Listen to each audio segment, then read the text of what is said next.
I'm Howie Silberger, your political hitman here on Israel News Talk Radio. You could join me in the chat room at israelnewstalkradio.com, where the conversation is always great, and I'd love to hear from you. You could call in. It is a call-in show, so feel free to call in. Numbers to call in North America, 301-768-4841. In Israel, 0265000151. So, we have been living through a very strange period, an extremely strange period of time. And doing the prep for this show, I always take a look around the world and see what kind of Jewish news is happening around the world. As most regular listeners know, I don't particularly cover Israeli politics all that much. I usually deal with other things. And so I was looking at news from around the world. And the thing that shocked me is how many Jews are being attacked around the world. I just put in Jewish news into Google. I don't normally do that. I usually have a bunch of sites I go and I visit. But today I decided let's just check out Jewish news, just general topic, Jewish news. And the first 5, 6, 10, 12, 15, 20 entries that I saw are Jews being attacked around the world, everywhere from Warsaw to California. So one has to wonder, what do we do about this? One has to wonder, should we be concerned as Jews, as people, as humans? Should we be concerned about this? One has to wonder, how much time do we allow this to happen before we go and we do something about it? And is there anything that we can do about it? It's the question. I'm Howie Silberger. This is Political Hitman here on Israel News Talk Radio. You could feel free to join me in the chat room at israelnewstalkradio.com. You could call in. The numbers are in North America 301-768-4841. In Israel, the number is 0265000151. I'm Howie Silberger. This is Political Hitman on Israel News Talk Radio.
Joey Silberger, your political hitman here on Israel News Talk Radio. Feel free to give me a call.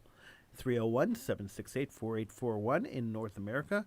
In Israel, the number is 0265-00151. You could, of course, join me in the chat room at IsraelNewsTalkRadio.com. I'm always monitoring the chat, the entire show. It is always fascinating what happens in the chat room. So feel free to join me in the chat room at IsraelNewsTalkRadio.com.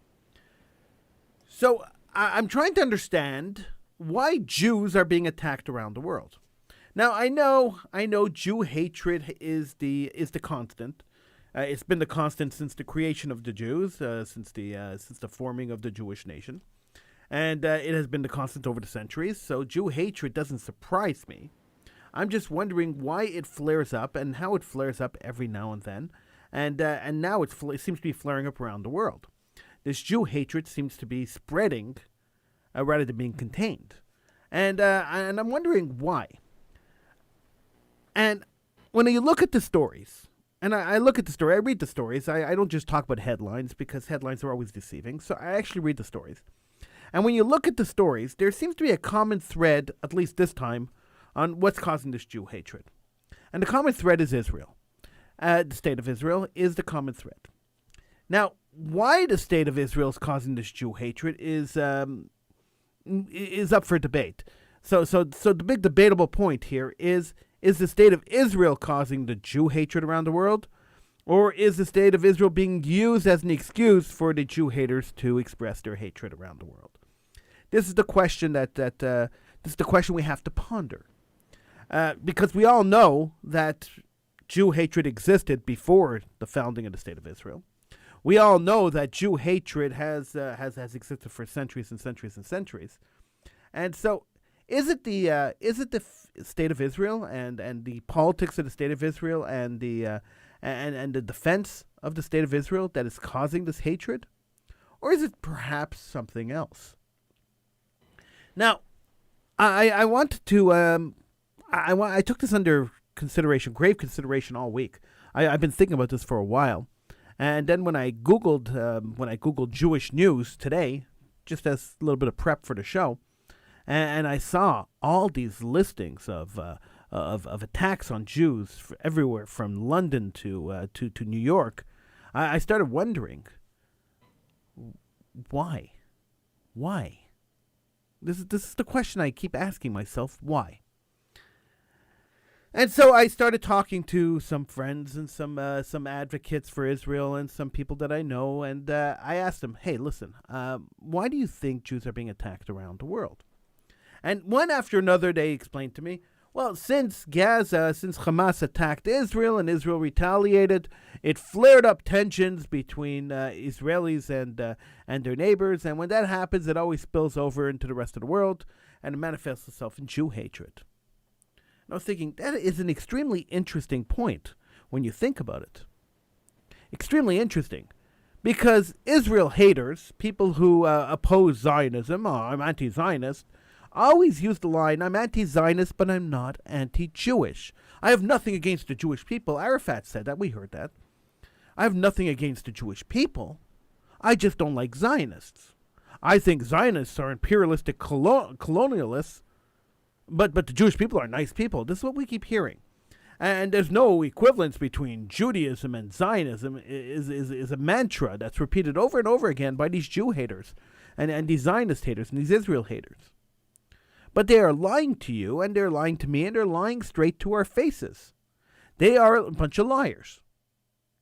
And because they are lying to us, and because the world is naive enough to believe them, we see these rampant attacks on Jews around the world based on something happening in Israel. Let's say, this war between Hamas and Israel. That has been raging for weeks already. When we see that happen and then Jews get attacked around the world, it's interesting that their entire argument falls apart, that we're only anti-Zionist, we're not anti-Israel. That falls apart immediately. And nobody seems to care that falls apart because then they just keep repeating it over and over again. And so you get to the point where everything they say is a lie. And then it keeps getting proven over and over again that that's the lie, that the lie is that anti-Zionism is not anti-Jewism. It's a complete lie. Because when you look at stuff that happened in, let's say, right here. I'll use this article as an example. So it's from the Jewish News in Britain, in the United Kingdom. 4 arrested after car convoy filmed yelling, "F Jews, rape their daughters." That's what they were yelling out of their cars, flying Arab flags, flying the flag that they claim is the flag of the people who call themselves Palestinians. They yelled, "F Jews," and rape their daughters. Okay, now as horrific as that is, as horrific as what they were yelling is, the fact that they were flying these flags, these political flags, is indicative that they were opposing the fight between Hamas and Israel. So they were flying these political flags, this altered flag that the Egyptian Arafat decided to adopt when they built this people that were built to usurp Israel, people that were built to destroy Israel, the Palestinian Liberation Organization. So flying the Palestinian Liberation Organization flag and yelling, "F Jews, rape their daughters," not F Israelis, not free Palestine, not stop killing our children, or whatever stupid slogan they want to use, which is lies. I mean, whatever lying slogan they want to use. But F the Jews and rape their daughters. The raping their daughter thing is quite interesting. We could look at that some other time. But the F the Jew thing is interesting. Because when they say, we're not anti-Jewish, we're just anti-Zionist, then why F the Jews? Then why in New York, if a Hasidic Jew is walking down the street in New York City and he gets attacked and they yell "Free Palestine" when they attack him, why is a Jew in New York City being attacked over a skirmish happening in the Middle East? It doesn't make sense. It doesn't make sense if you pay attention and you listen to what they're arguing. It doesn't make sense if you believe the anti-Jewites. It doesn't make sense. If you believe the anti-Zionists, then all these attacks on Jews don't make sense. So one has to think that there is an intricate connection between the Jews of North America and the Jews of Europe and the Jews of the diaspora and the state of Israel. One has to think that they're connected somehow. That somehow, even if Jews, secular Jews and assimilated Jews don't want to admit that there's a connection between them and Israel, the rest of the world sees it. And we have to assume that, much like many other indigenous people who lived in a land and were destroyed by occupiers, Jews are feeling the same kind of oppression as some of the other indigenous people that were destroyed by other generations of settlers and people who stole land. So, the difference here, and let's be clear about what the difference is. The difference here between the Jewish indigenous people of the Middle East, the indigenous people who lived in Judea in the Middle East, and other indigenous people, is that the people who are connected to the land, the Jewish people who have been dispersed around the diaspora, that's why Jews live in the diaspora, because they were thrown out of their land and they were dispersed around the world. The Jews living around the world are beaten up and are still attacked and still persecuted because they are trying to reclaim land that is rightfully theirs. That's the difference between the Jewish indigenous people and other indigenous people. If you think about North American indigenous people, all the lefties, all the crazy radical left, stand up and scream about governments and the extreme injustice that was committed against these people, and nobody's minimizing that injustice. But they stand up and they scream about the extreme injustice committed against the people, the Amerindians, the native people who lived in Americas before the Europeans came and stole the land, and somehow the guilt of taking their land is very palatable in North America and very, very palatable amongst the left, but they don't feel the same way about the land that was taken from the Jewish people. It's quite interesting that certain indigenous people, certain people who were native to a certain land, have a higher, and this is new woke societies like this, they have a higher victimhood rating than the Jewish people do. Which is fascinating because the Jewish people have been victims for centuries. The Jewish people have been murdered, massacred, thrown into ovens, thrown into gas chambers for centuries. And yet the left never seemed to care about the plight of the Jewish people.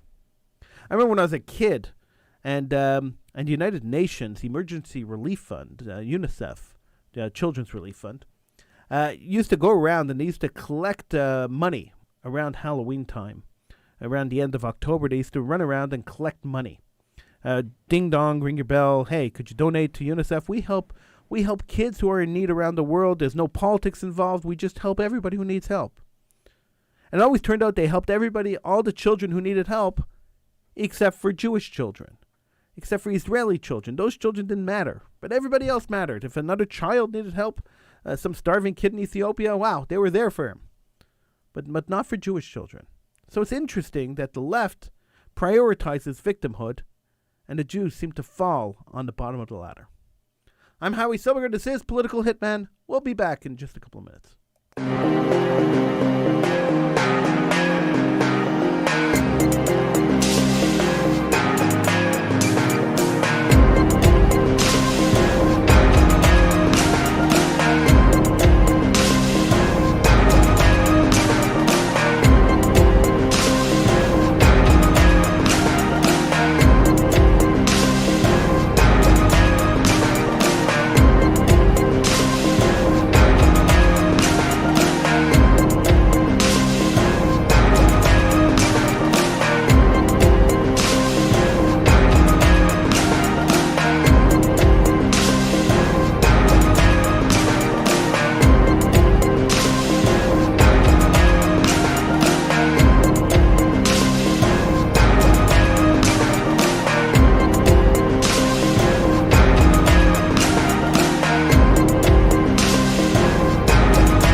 Silberger. This is Political Hitman here on Israel News Talk Radio. Feel free to join me on the air.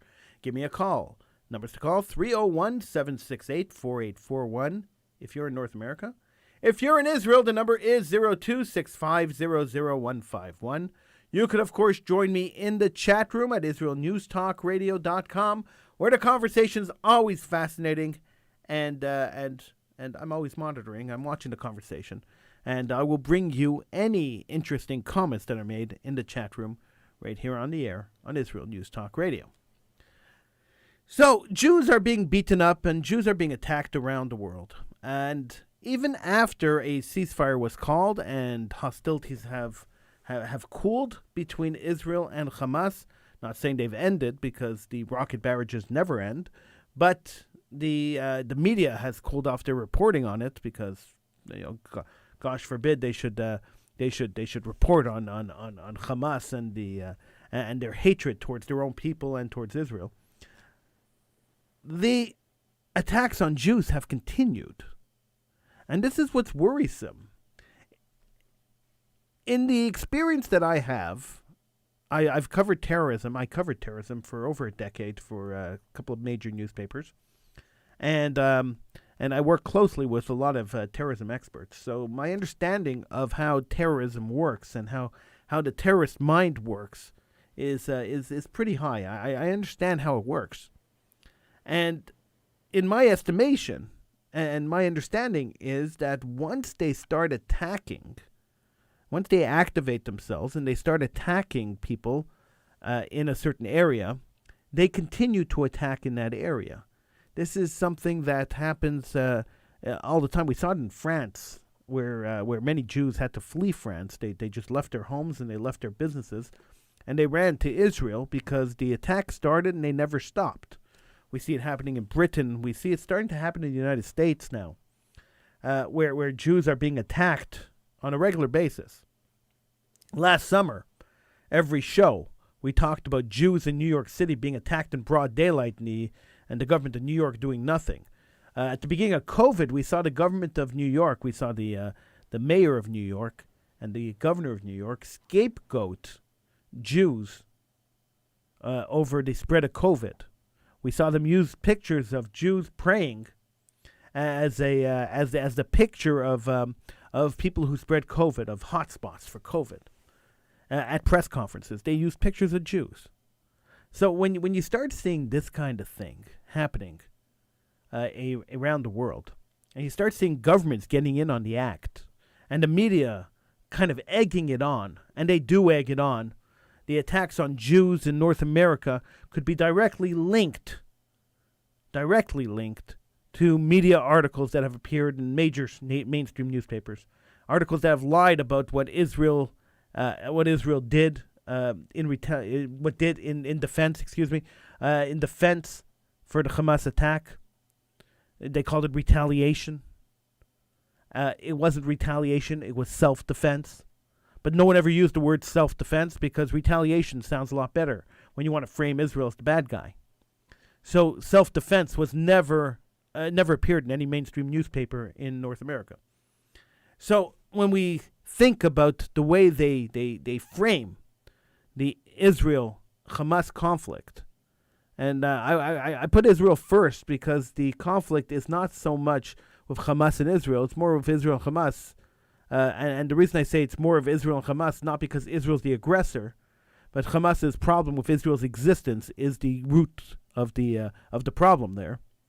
And Hamas's problem with Israel's existence, as we've spoken about before on the show, is not so much that Israel exists in the Middle East, but that it's a Jewish country that exists there. If Israel were a Muslim country, it wouldn't matter. But when you see the media and the government start to stack up against the Jews, we can only look back at history and understand where the next step is. We can only look back at history and understand that it doesn't stop at random attacks on Jews in the street.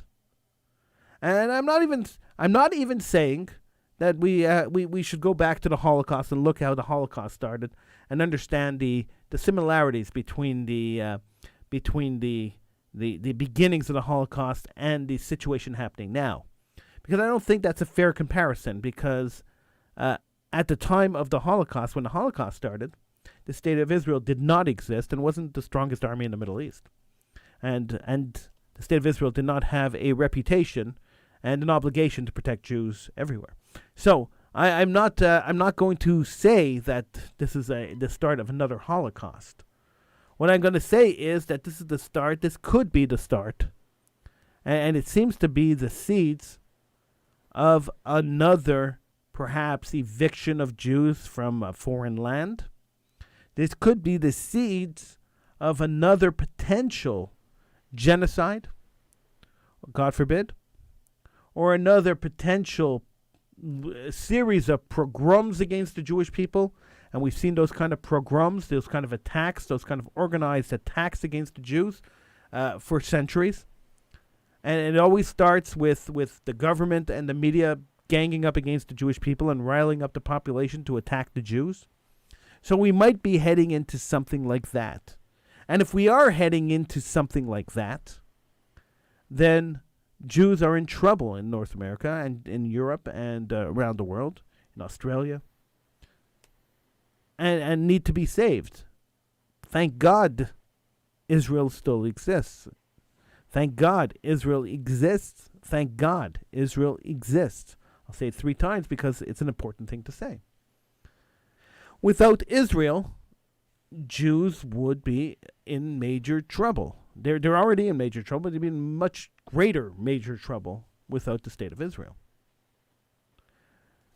So it brings us back to, what is the root of all this Jew hatred? Why are Jews the most hated people in the world?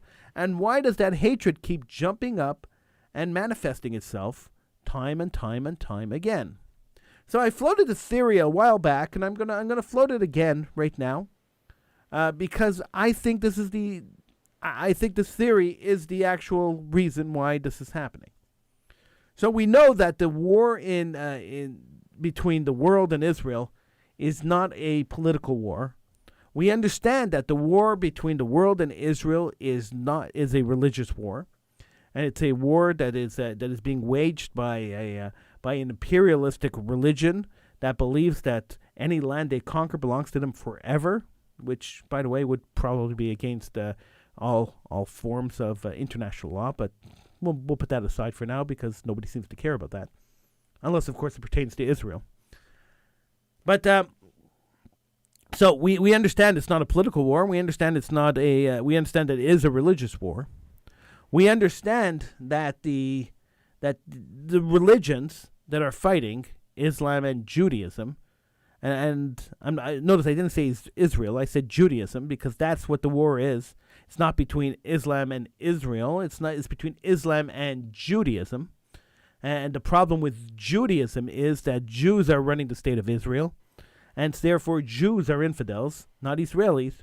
Jews are infidels, and Jews must be destroyed, which is why Jews are being attacked outside of the state of Israel, which is why Jews are being attacked in Australia, which is why Jews are being attacked in North America, which is why Jews are being attacked on the opposite end of the world where Israel exists, because it has nothing to do with the politics of Israel.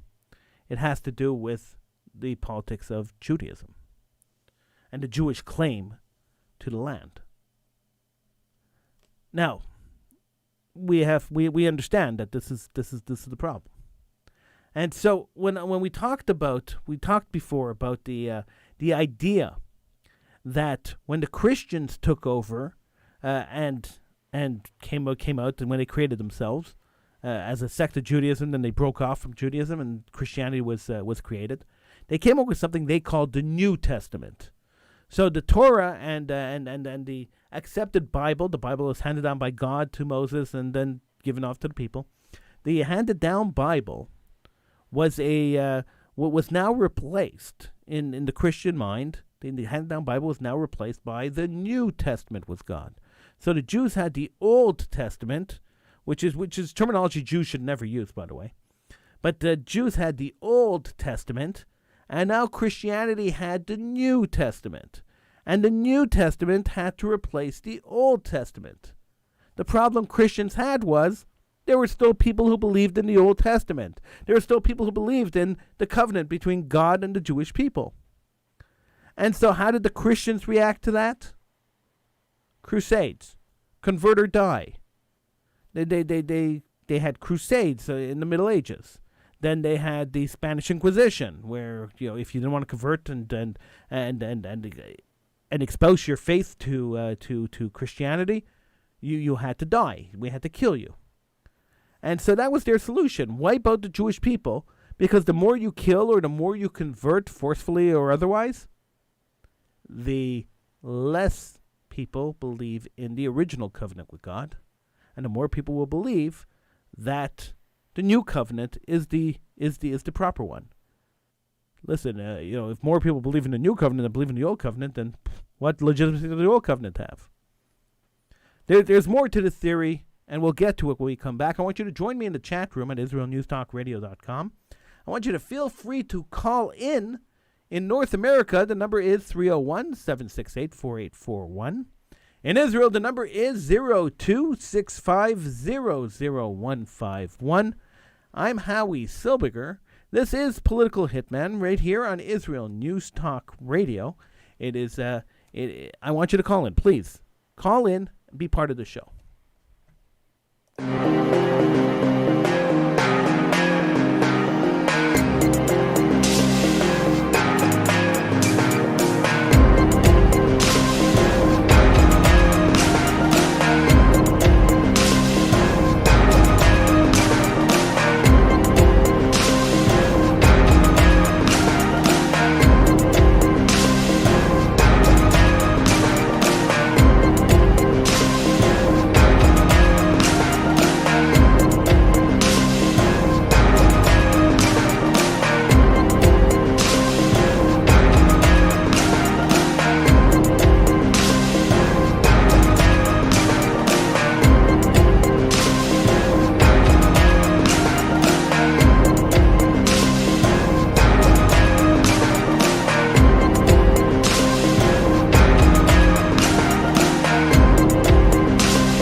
Howie Silbiger, your political hitman here on Israel News Talk Radio.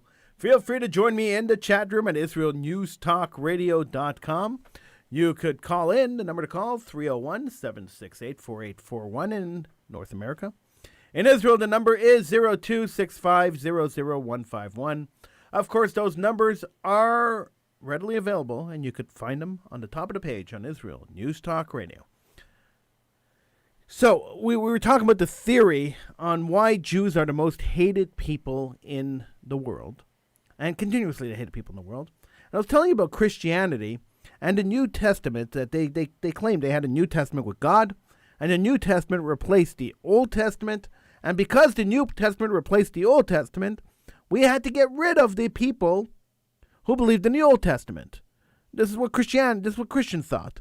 Because if there are people who believe in the Old Testament, it takes away from the legitimacy of the new one. How could you have a new covenant with God when people still believe in the old one? So they developed evangelicals who went around and they tried to convert Jews to Christianity. When they saw that didn't work, they sent their knights out. The king sent their knights out to force Jews and then Muslims to convert to Christianity, because if you don't believe in the Christian version of events, the Christian Bible, then you're a heretic and you have to be killed. So they would kill people who didn't want to convert.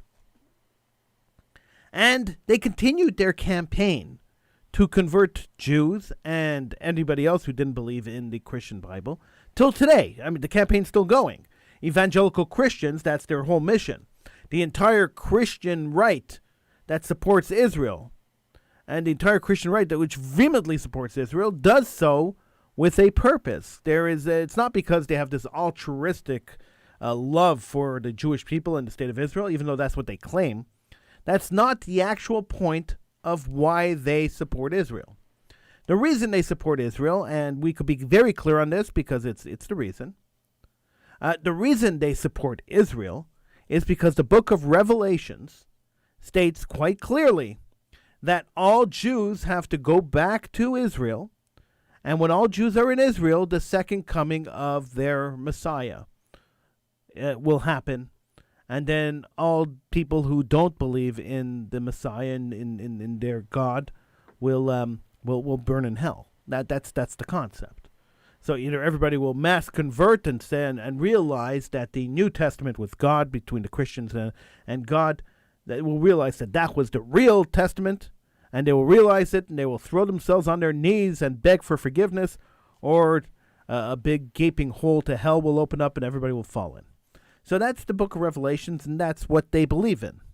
And that is why you have, today, you have evangelicals and the whole right, the Christian right, that is so supportive of the Jews returning to Israel. That's their ultimate goal. So we have to keep that in mind. Now, I know that many Israel advocates have told me they don't mind the end goal of the Christians, doesn't bother them, as long as the Christians are supporting Israel and politically helping push Israel and financially helping push Israel. This doesn't sit well with me, but this is how many Israel advocates believe that we should exploit them and their religious nature in order to take advantage of their political power. I don't personally subscribe to that. I think Israel and Jews could stand on their own.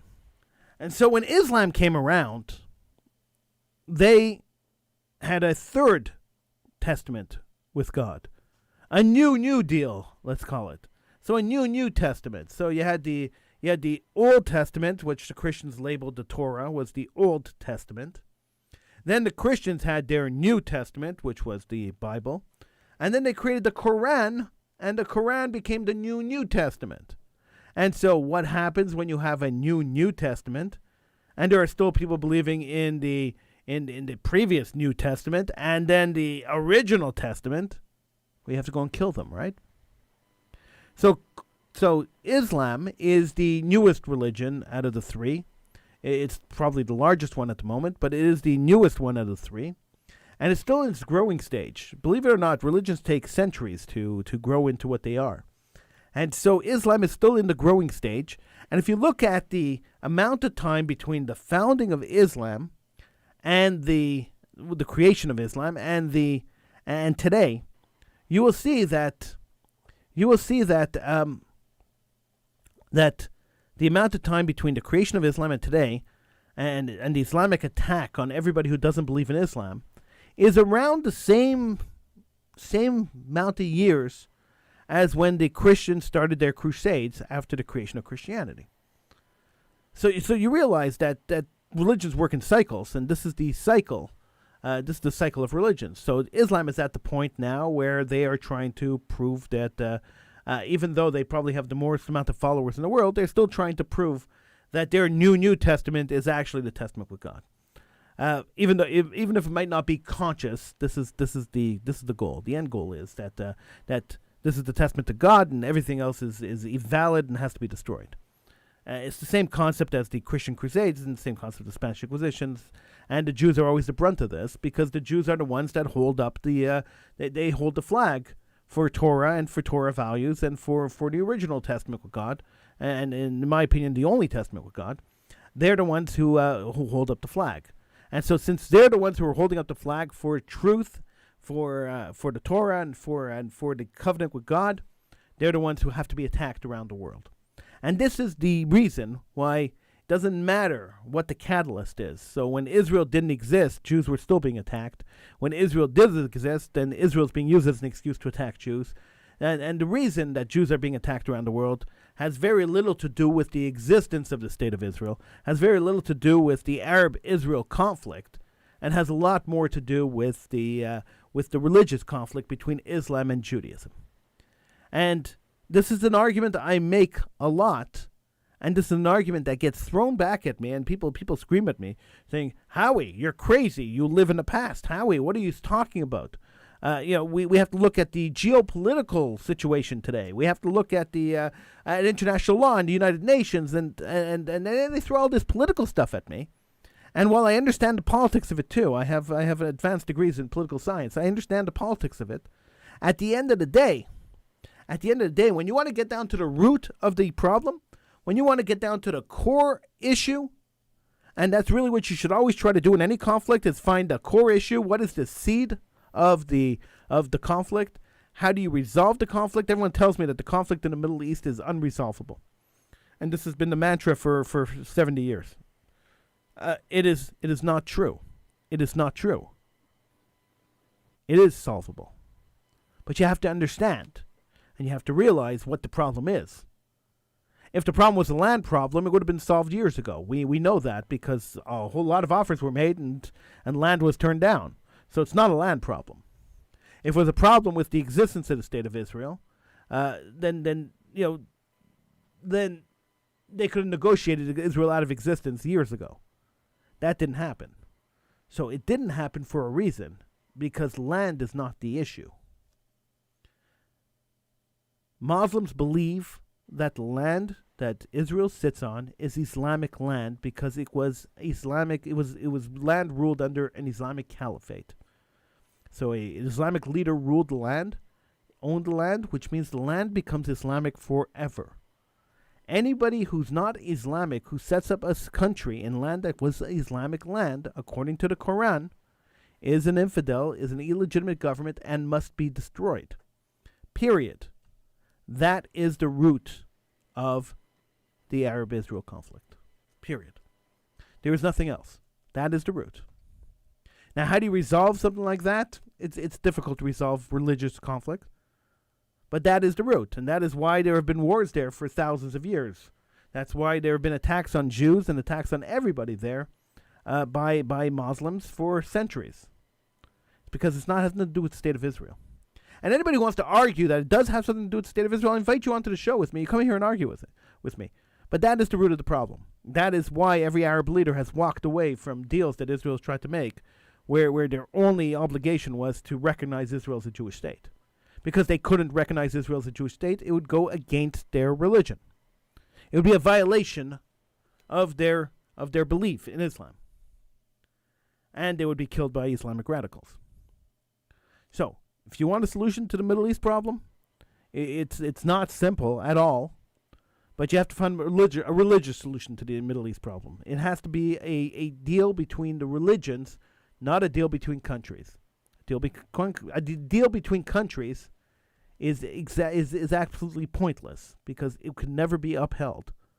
Because as long as this religious obligation exists as an undercurrent, any political deals that are made could never be maintained.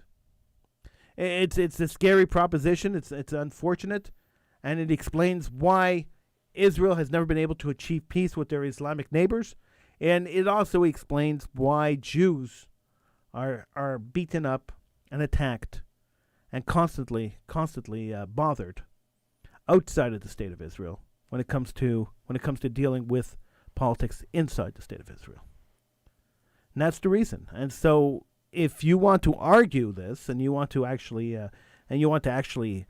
fight and advocate for Israel, we have to stop looking at the political and the geopolitical point of view. You have to start looking at the religious point of view. And people who are anti-religion, people who don't believe in religion, have to understand that fervent believers in religion have this problem, and this is what is the root cause of the conflict in the Middle East. This is why Jews are being killed in the Middle East. This is why Jews are being killed outside of the Middle East, with the Middle East being used as an example. This is why, as an excuse. And this is why we will never come to a solution until we could come to some kind of religious agreement. That's it. I want to thank you for listening. I'll be back next week. I'm Howie Subberger. This is Political Hitman on Israel News Talk Radio.